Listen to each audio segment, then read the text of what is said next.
In a move that rocked the monarchy to its core, Parliament issued a stunning ultimatum. Either King Charles and Prince Andrew reveal the full extent of their financial dealings, or face a consequence once unthinkable: royal exile. Behind closed doors, panic erupted, and what followed would shatter centuries of tradition. Before we go deeper into what this really means for the royal family, make sure to subscribe so you don't miss a single update. The motion came without warning. One moment, the Commons chamber buzzed with routine chatter, and the next, a lone backbencher stood with documents in hand, calling for immediate and total transparency from the two most controversial royals alive. Within hours, the motion had gathered cross-party support. What had started as a whisper among a few discontent MPs had become a firestorm that even the Prime Minister couldn't contain. At its core, a demand tied to rising public fury over elitism, privilege, and unchecked power. The names listed in bold ink were unmistakable: Charles and Andrew. Not vague references to senior royals. No, this was direct. Leaks began flooding the press, pointing to decades-old offshore trusts, a royal slush fund used for personal indulgences, and secret properties hidden in foreign tax havens. Rumours swirled that the late Queen's estate may have been partially used as a buffer for undisclosed royal debts. The accusations were damning, and worse, they weren't new, just buried, suppressed, denied. Until now. Social media exploded with demands for justice. If they have nothing to hide, one MP said live on air, then why fear disclosure? The pressure mounted. In Buckingham Palace, an emergency meeting was called, one not seen since the Diana years. Crisis managers, royal lawyers, and trusted insiders packed into secure rooms as the royal household scrambled for answers. Sources claimed Andrew looked pale and defeated, while Charles seethed with a silent rage no aide dared provoke. The monarchy, once a symbol of control and continuity, now stood on the edge of a reckoning. And yet, this was only the beginning, because what the public didn't know, what the palace feared most, was not just the demand itself, but what could be uncovered if they complied. But while the halls of Parliament buzzed with fury, inside the palace, fear began to spread, and not just for reputations, but for survival. The public only sees crowns and carriages, but beneath the surface, secrets have been festering for decades. Hidden accounts, shadow donors, and luxury estates tucked away in foreign hands. For years, they covered it all with smiles and silence. But now, the truth is clawing its way to the light. What began as suspicion has snowballed into an avalanche of incriminating details, with investigators pulling at threads no one dared touch before. Leaked documents point to alleged secret bank accounts tied directly to both King Charles and Prince Andrew, some dating back over 20 years. The names on the transfers? Anonymous shell corporations, with addresses in the Cayman Islands, Dubai, and Monaco. These weren't just forgotten remnants of old investments, these were active, quietly accumulating wealth, shielded from the public eye. At the heart of it, offshore trusts, allegedly tied to Charles himself, set up under aliases with carefully laundered trails. Though his charitable work has long been celebrated, a darker picture is emerging. Sources now claim that large, unexplained donations, millions at a time, flowed into royal foundations from undisclosed benefactors. When cross-referenced, several of those donors were traced back to companies linked to known tax shelters. But it didn't end with foundations. Serious questions have begun to surface about how several royal residences, including properties used by extended family, were funded. Lavish renovations, historic restorations, and even private security upgrades that far exceeded what was publicly accounted for, all allegedly covered by funds from these hidden channels. And then came the turning point. A whistleblower from within the Royal Finance Office. An accountant with nearly 15 years inside the system, now in protective custody, stepped forward with what is being called the monarchy's ticking time bomb. A single leather-bound ledger. Inside, names, dates, transaction routes, and cryptic codes believed to reference everything from land purchases to luxury goods bought off record. One name kept appearing beside the most questionable entries: Prince Andrew. The implications were chilling. If the ledger is verified, it could confirm decades of covert financial maneuvering that implicates not just the royals, but their closest allies and protectors. Legal analysts warn that what's inside could unravel privileges long thought untouchable. Royal advisors are scrambling to block its release, citing national security, family privacy, and even foreign diplomacy risks. But the dam has already cracked, and the contents are rumored to be in the hands of multiple journalists. This isn't just about misused funds, it's about a system designed to obscure, deflect, and protect. And while whispers of betrayal circled the palace gates, one name kept reappearing: Prince Andrew. Just when the world thought Andrew had faded into obscurity, his past came roaring back. But this time, it wasn't just scandal, it was financial exposure. And the deeper investigators looked, the more tangled and damning the web became. His earlier disgrace had forced him out of public duties, yet a quiet comfort remained: royal protection. But that shield is now cracking. A new inquiry launched by a parliamentary subcommittee uncovered unsettling anomalies in the handling of post-scandal funds tied to Andrew's office. Despite stepping back from royal life, records show he retained access to discretionary budgets meant for senior working royals. The transactions weren't massive, but they were frequent and vague. Expenses filed under consultation, travel reconciliation, and security enhancements quickly raised red flags. One payment, in particular, reportedly redirected funds to an entity later traced to a shell company in Bahrain under the name of a former royal associate. More disturbing were the whispers of hush money payments allegedly made to silence former staff and associates. Some had signed confidentiality agreements, but anonymous interviews suggest those documents were sealed with undisclosed sums far beyond what the palace had publicly admitted. The secrecy around these payouts only intensified scrutiny, especially when two whistleblowers came forward, stating they were instructed to reroute money through non-traditional channels to maintain plausible deniability. Investigators, combing through years of financial records, have begun drawing direct lines between Andrew's lingering privileges and entities operating offshore entities tied to luxury estates, private jets, and previously unreported gifts from foreign businessmen. These weren't donations, they were investments into silence, into access, into protection. The issue of Andrew's legal immunity, once thought resolved, has now resurfaced in chilling fashion.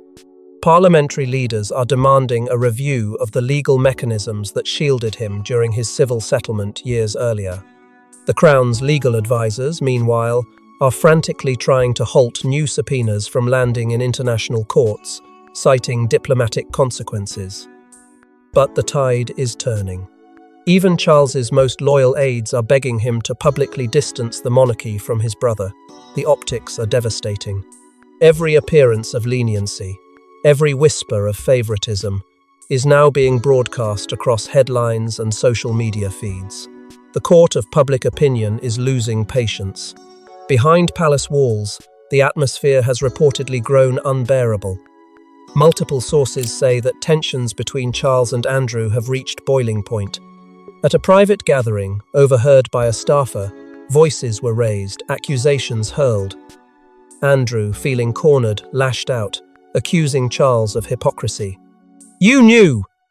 he allegedly shouted. "You knew everything." The remark, chilling in its implication, left the room in stunned silence. If true, it suggests Charles may have been aware of his brother's dealings long before the public caught wind. But Charles, already entangled, was in no position to throw stones, and soon, the king himself would be dragged to the edge.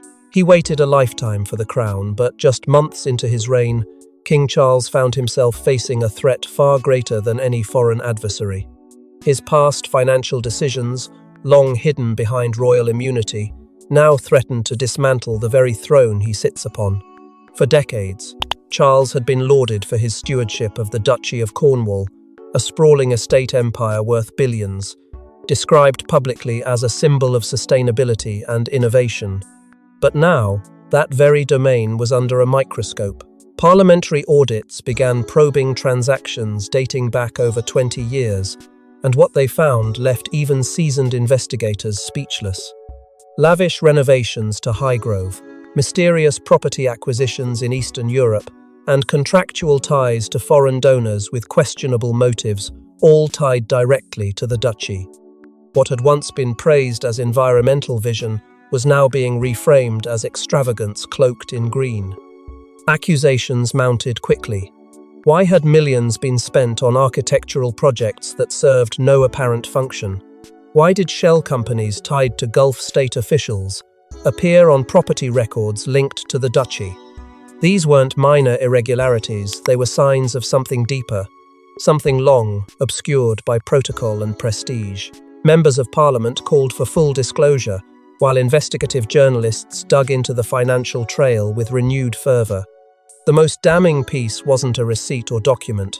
It was a growing perception that Charles, before he was king, had acted as a private mogul, shielded by public privilege. Queen Camilla, long the calm behind the curtain, reportedly grew anxious. Private sources suggest she voiced concerns behind palace walls, warning that the backlash wasn't just political, it was personal, and it was gaining ground. Inside the palace, panic turned to strategy. A flurry of meetings was held in rapid succession. Royal lawyers huddled with crisis management experts. Spin doctors floated half measures, public statements, carefully staged appearances, gestures of transparency. But none of it could hold back the storm. The public was no longer satisfied with reassurances. They wanted answers. Worse, they wanted accountability. And for the first time in Charles's reign, he was forced to confront a question he'd long avoided. Was he still the man who had waited patiently, or had he become a monarch fighting to preserve not a legacy, but a secret? Those closest to him described a man divided, haunted by the choices of his past, and uncertain how to rule in a present that no longer obeyed the rules of old. He'd climbed the mountain, only to find the summit crumbling beneath his feet. Every misstep, every unchecked indulgence, was now evidence in the court of public opinion.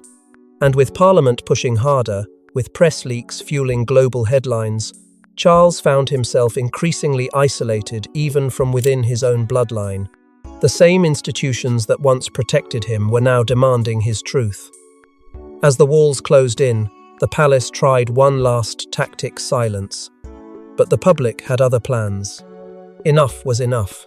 With the cost of living crisis raging and secrets oozing from royal walls, the people erupted. Crowds gathered. Hashtags exploded. And for the first time in modern history, the monarchy's divine shield shattered under the weight of public fury. What began as whispered frustration quickly became a full-blown grassroots rebellion. Outside Buckingham Palace, banners waved not with pride but protest. Chants filled the air, demanding answers, demanding change. The motion in Parliament had lit the spark, but it was the public fed up with austerity while watching the elite protect their hidden fortunes that fanned it into an uncontrollable inferno. Number "Show Use the Money" trended worldwide within hours. Soon it was joined by a darker chant, number "Abolish the Crown." The optics were devastating, not just for the institution but for the individuals who symbolized it. High-profile figures broke their silence.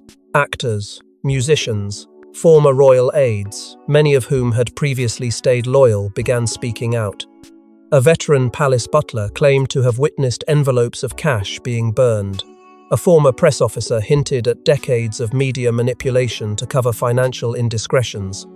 Even members of Parliament, who once defended the monarchy, began questioning its relevance. Leaks flowed with alarming frequency. Redacted reports, coded transactions. All of it swirling around the same two names, Charles and Andrew. But while the world zoomed in on them, the silence from the younger generation was deafening. Kate and William, normally the golden faces of the monarchy, offered no statements, no appearances, no reassurance, and in their silence, speculation erupted. Had they known? Were they complicit? Or worse, were they preparing to quietly exit? The public, hungry for accountability, began turning on the very royals they once adored. Approval ratings nosedived. Long-time monarchists began voicing disillusionment. The mystique of royal tradition, once a shield, now appeared as a veil for corruption. Parliament's calls grew louder. Investigations widened. News anchors no longer asked if the monarchy would change, but if it would survive. The monarchy was no longer just under scrutiny, it was under siege. And for the first time in centuries, the balance of power was shifting not in the halls of government or inside palace chambers, but in the streets, in the tweets, in the collective voice of a furious nation. Behind palace walls, the pressure was suffocating. Strategies collapsed. Crisis advisors walked out. Royal aides were forced to deny leaks they privately feared were true. It wasn't just about reputation anymore. It was about existence. The monarchy had never faced a rebellion quite like this. It wasn't fueled by revolutionaries or rivals, but by the very people it claimed to represent. But just as the tide turned against the royals, Parliament delivered a second blow, one with the power to end it all.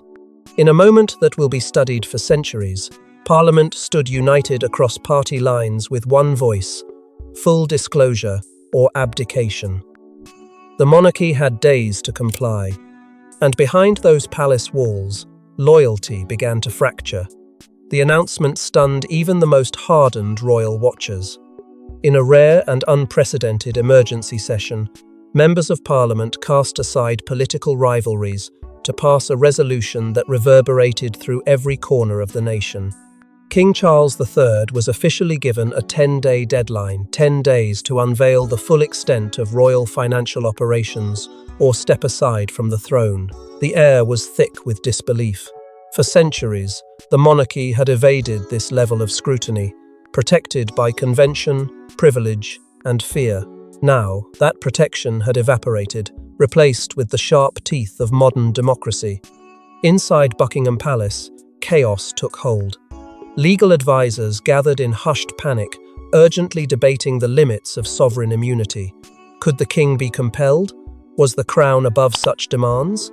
The answers, once confidently yes, now wavered in the face of public fury and political resolve. Camilla, Queen Consort and steadfast partner to Charles, reportedly urged silence and resistance, believing that yielding would set a dangerous precedent. But William, the heir apparent, saw the writing on the wall. He argued for transparency not just to save the monarchy's reputation, but to rebuild its very foundation. That disagreement split the royal household. Trusted aides picked sides. Tensions escalated from whispered debates to late-night shouting matches 12% behind reduction locked in doors. personnel. As the deadline Camilla's loomed, another explosive leak struck like a bolt of lightning.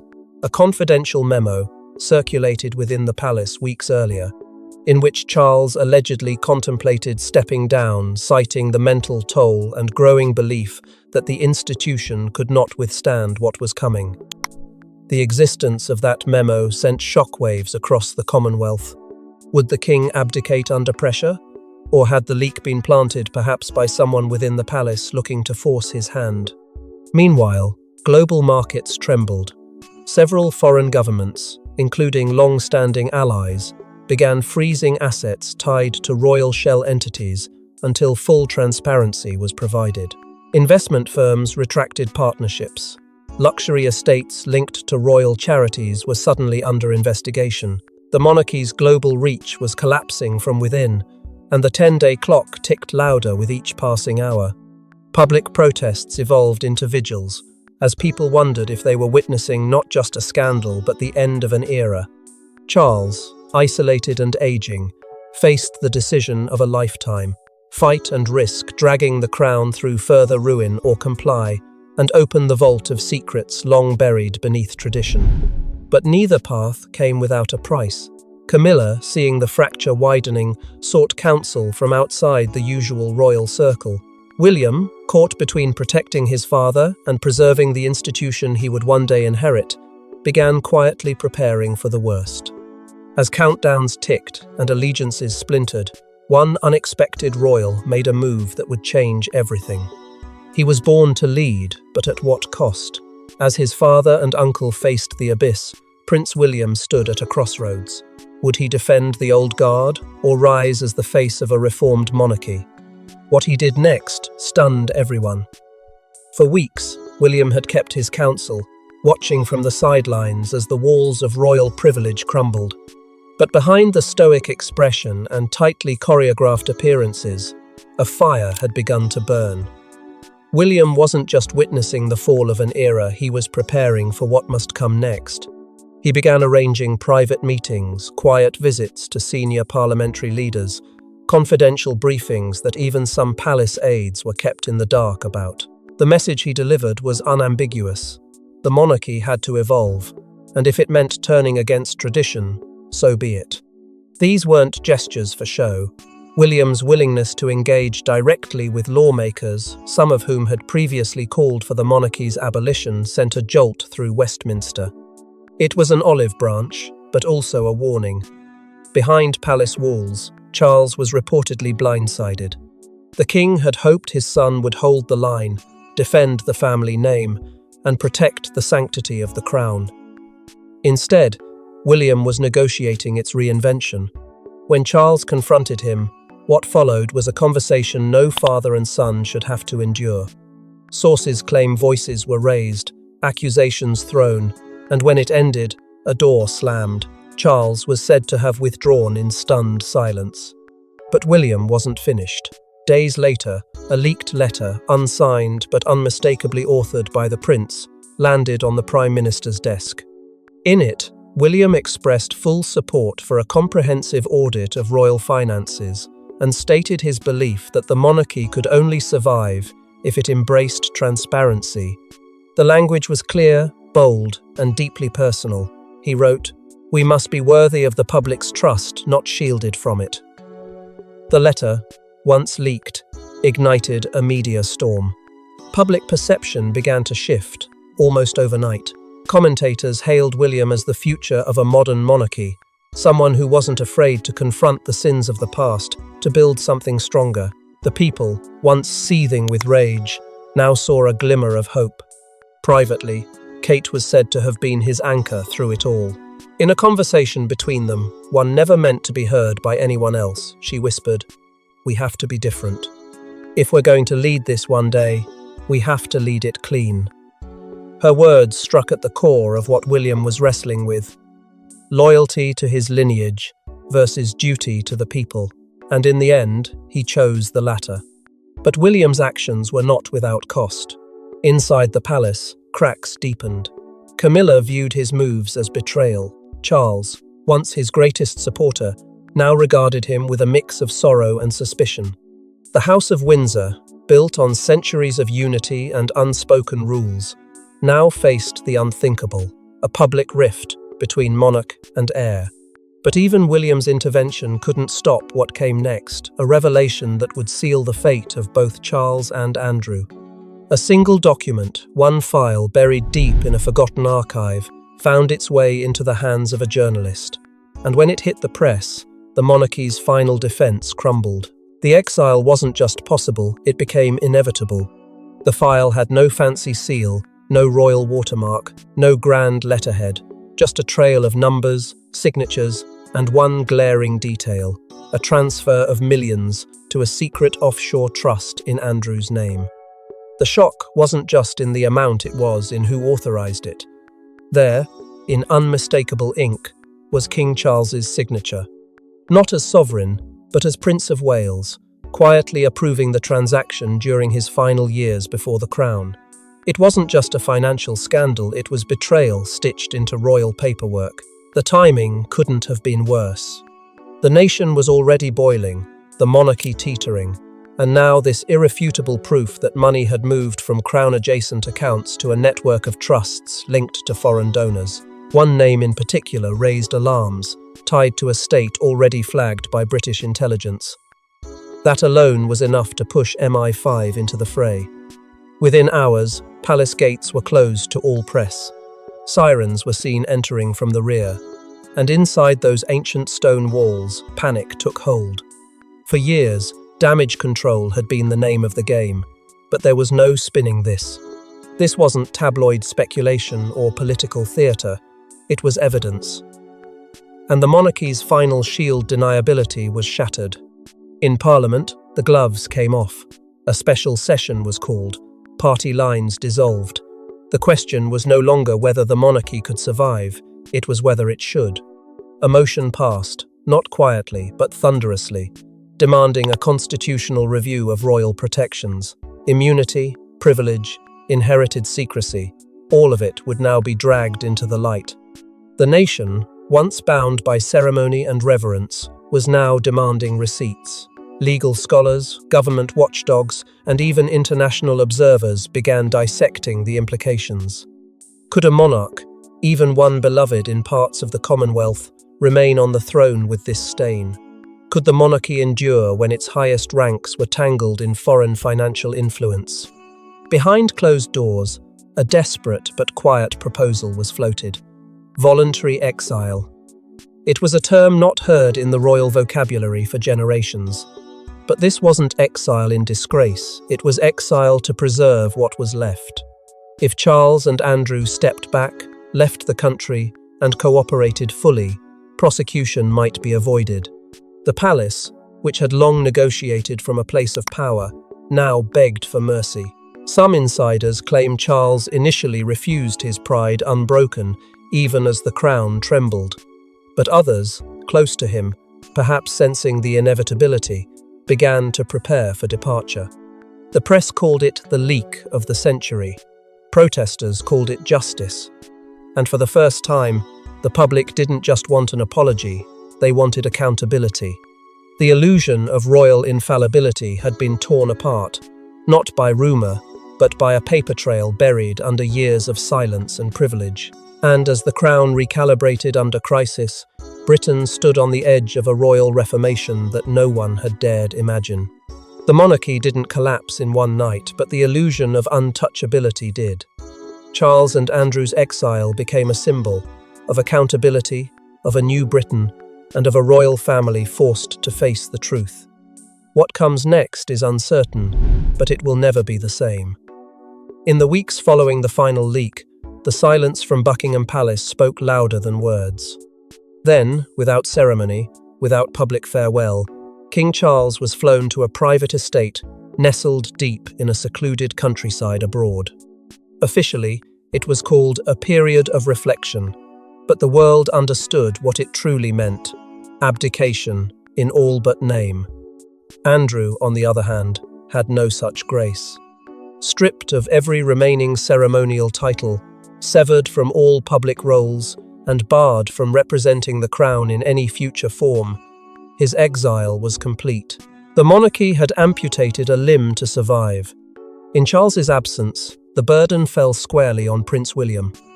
Once seen as the reluctant heir, he now emerged not just as a figure of continuity, but of reform. Parliament, with overwhelming public support, passed a slate of constitutional reforms tied directly to the Crown's accountability. William, though reportedly conflicted, signed off. He became acting sovereign under new legal frameworks that demanded transparency, regular audits, and full financial disclosures. The age of royal immunity had ended not with a revolution, but with a reckoning. And the people, once bitter and betrayed, began to hope again. Polls showed public trust inching upward, but this time, trust came with terms. The palace released financial records real, unredacted, and audited. Decades of silence were broken. Trusts, estates, gifts, and donations were now fully traceable. For the first time in royal history, the public saw what had been long hidden and demanded more. The media, emboldened by the collapse of the old guard, didn't hold back. They unearthed interviews, revisited whispers, and played archival footage of Diana warning about the consequences of secrecy. Her voice echoed in this new era. A mother who had fought against shadows now cast her light across a royal house trying to rebuild in full view of the people. And yet, even as change swept through the institution, it came at a cost. The crown survived, but it was no longer golden. Its gleam now dulled by truth, its weight measured not in pageantry, but in scrutiny. Still, William stood firm. Kate, too, emerged from the storm with quiet strength, choosing presence over silence.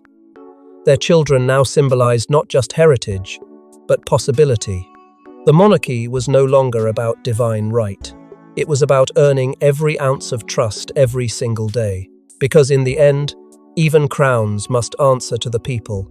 And in this new era, the truth wears the throne. Thanks for watching. Don't forget to like and subscribe, and we will see you in the next one.